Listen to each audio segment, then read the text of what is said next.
Fakt një rrugëtim i ri ky, por interesant, ku njeriu mëson, forcohet më shumë se Patjetër. absolutisht çdo gjë vazhdon, asgjë nuk është ndërprer. Unë do ndalem pak tek mbështetja jote më e madhe, familja. Sado që vllai yt Saidi nuk do të dalë nëpër media, unë nuk do rri dot pa e përmendur. Di që ai është mbështetja jote. Patjetër, shiko, shumë e drejtë në fakt. Saidi më kanë ndihmuar edhe gjatë fushatës. Ndihmë do ta ndaj në dy pjesë. Ndihmë marketingu në rrjetet sociale, pasi më kanë mbështetur. Eksakt. Më kanë mbështetur si vëlla. Pra me plot kuptimin e fjalës, sepse Saidit nuk i pëlqen politika, nuk është pjesë fare e politikës, pra është një qytetar që mundohet të përhapi pozitivitet në formën e tij dhe të bëjë opozitën në formën e tij.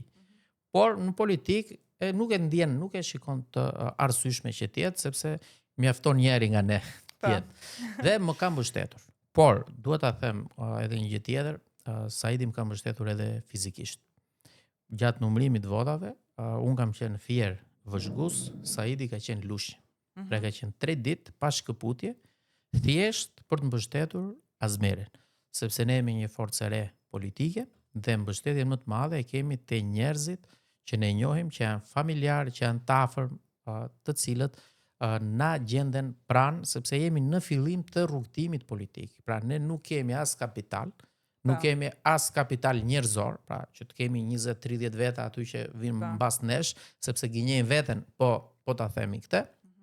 Dhe jam jashtëzakonisht në borxh, le të themi, për kohën që ka shpenzuar për të më dhënë një dorë dhe shpresoj që edhe unë të ardhmen t'ja sigurisht. Në fakt, unë prej vitesh personalisht ju ndjek në rrjetet sociale, më herët Saidin edhe më pas Azmerin, dhe e di shumë mirë se ajo dashuria vllazërore që sot ka humbur dhe që unë dua ta theksoj, ju jeni shembulli mëshirimi më i mirë i asaj. Pra dhe prandaj doja t'u ndalja më shumë se sa tek ndihma, tek ajo dashuria vllazërore që sot për fat keq ka humbur. Jona, unë e diskutoj shpeshherë me Saidin, po dhe me miq të afërt, në fakt, nëse ti hyn në biznes, ose hap një biznes të vogël.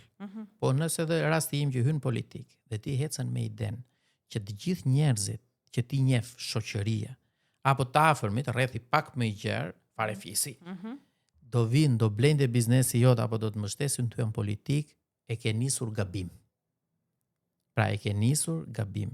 Unë kam vënë re që të paktën gjatë fushatës elektorale, që mbështetjen më të madhe Azmeri e ka marrë nga njerëz të cilët i njeh virtualisht, sesa nga njerëz të cilët kam pasur edhe kontakte, edhe i kam ndihmuar, sepse njerëzit janë pragmatistë.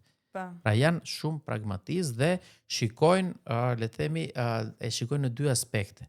Pra një pjesë thotë shiko se ky do përfitoj nga vota ime, se aq e kanë atë pjesën e intelektit, dhe pjesa tjetër thotë shiko se u bëti ky, thotë, po ky elektricist do bëhet deputet. Pra se mbajnë mendet e Azmerin, kur kam qenë 13 vjeç, që edhe në punë shkoja në kem dhe kishe një trast, le të themi, një çantë vjetër aty me veglat e punës, që ndihmoja babain tim. Pra, sepse jam rritur në fshat, bashkë edhe me Saidin shpeshherë, dhe mblidhim ato 5 lek për të shkuar në shkollë, sepse unë jam rritur në një familje thjesht, vetëm babai ka qenë punë elektricist, mamaja shtëpiake, dhe imagjino në një fshat të Fierit ku shpeshherë ato prodhimet që edhe mbillte mamaja atje as nuk shiteshin.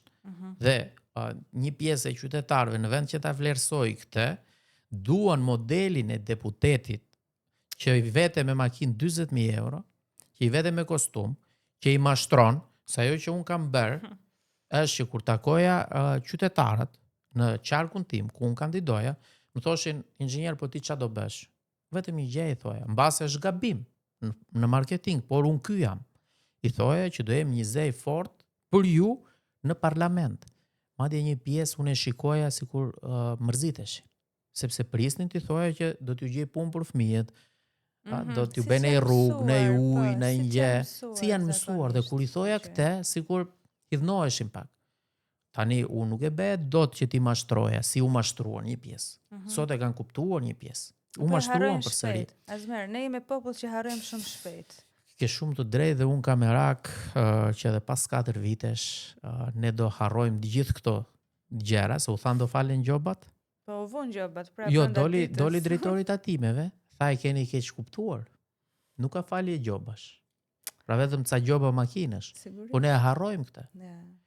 U tha nga kryeministri Rama që pensioni minimumi nuk do ketë pension në 200 euro. Do ta shikojmë, do ta mbaj fjalën apo jo. Po kam përshtypje që do çdoj. Tha një gjë tjetër, që e morin fakt nga ne, e kopjoj. Tha që do bëjmë shkollat me drek për fëmijët. Besoj se e keni parë. Dhe unë jam shumë mos besues që kjo do ndodhi. Ja, do ta shohim. Ne do ta shohim, unë shpresoj të ndodhi se ne kemi fëmijë. Po, pikërisht pra. Neve na intereson si qytetar, se ne prandaj e kishim dhe ne pikë programin se duam që të ndodhi. Pra, ka mundësi të na i vjedhë ato ti bëj, le ti bëj, se janë në fund ditës për qytetarë. Për qytetarë, po të neve mbeten. Unë mund të them shumë mirë dhe kjo është arsye pse është hap ky podcast, që mua më pëlqen shumë të ftoj dhe të kem komunikim me modelet e suksesit. Edhe përshkrimi që ti sapo bëre për fillimet e tua është shumë drejt, mund ta them, dhe nuk lejoj kundërshtim, asmerr ti je një model suksesi për shoqërinë tonë.